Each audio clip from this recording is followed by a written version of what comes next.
Всем привет, с вами сегодня Спайк 0808. И сегодня я буду снимать топ-5 игр.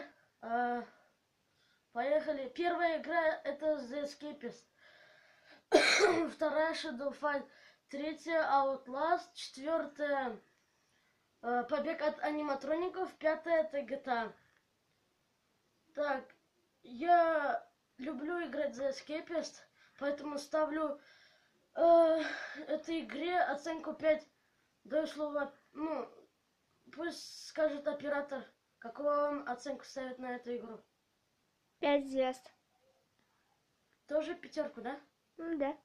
Ладно, дальше идет Shadow Fight. Shadow Fight я ставлю 4 с минусом. Нет, 4 с плюсом.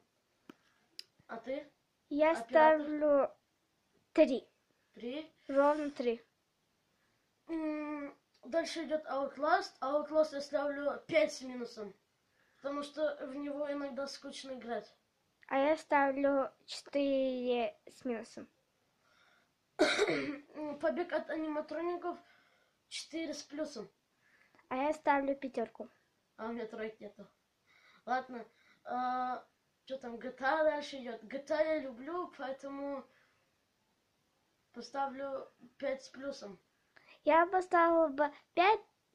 Я бы поставила 10, но придется только 5. Это самое сильное. 10 из 10. Не.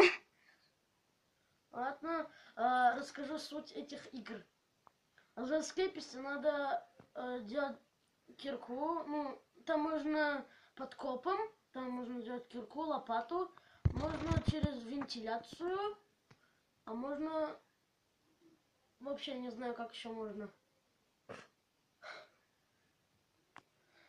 А в Shadow Fight надо, там понятно, надо покупать броню, копить деньги на мечи, там сражаться. В Outlast надо тоже проходить всякие, там тебя пугают, надо проходить задания и все.